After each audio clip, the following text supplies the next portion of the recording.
We'll start with a truism. In business, you need to be smart. In fact, smartness, whether it's called cleverness, practical intelligence, or savvy, is the operating currency of 21st century organizational culture.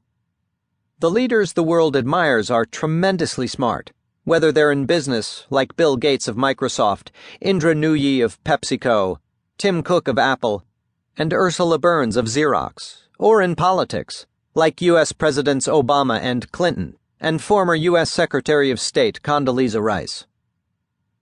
What all very smart leaders have in common is an ability to impress us with their intellectual prowess and ability to succeed at very high levels. They see patterns in seemingly random information. They take decisive action while others are still trying to understand or appreciate the situation. They seize opportunities that many regard as too risky and show an ability to make strategic choices that confer them a competitive edge. Some are big-picture thinkers. Some excel at executing strategies and others at innovating breakthrough products.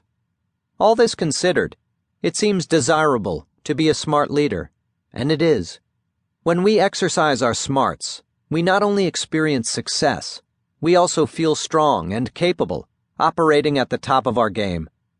We want more of this good thing. If we are in the position of leading an organization, we want to leverage our smartness to succeed and help others succeed.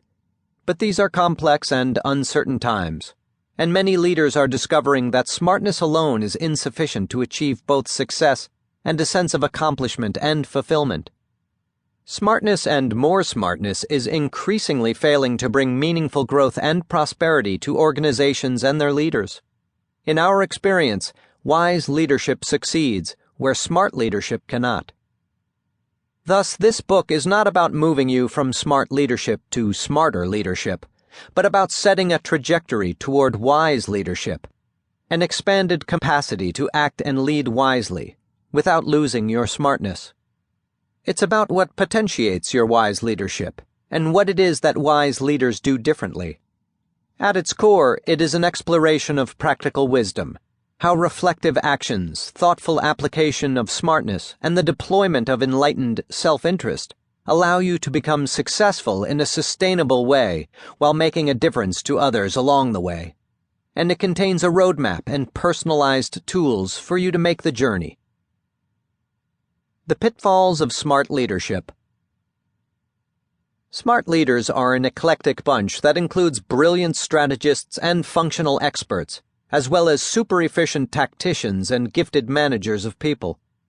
They may be startup entrepreneurs or high up in the ranks of large global corporations. They can be quite diverse when it comes to their perspectives, actions, and motivations.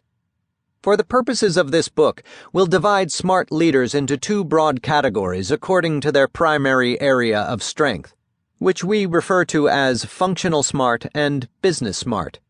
To generalize, functional smart leaders excel in one field or function, such as R&D or operations, and tend to dig deep to establish their expertise in the domain that they have chosen. Effective execution is their forte. They tend to be cautious in risk-taking, think carefully before they act, and when they act, they tend to stick to what they know best. Whereas functional smart leaders go deep, business smart leaders go broad. They tend to be big-picture thinkers who are risk-takers at heart. They are prone to taking action quickly and generally have a competitive temperament. You might not identify yourself strongly with either category at first, but as you read further, keep looking for patterns of behaviors that match yours.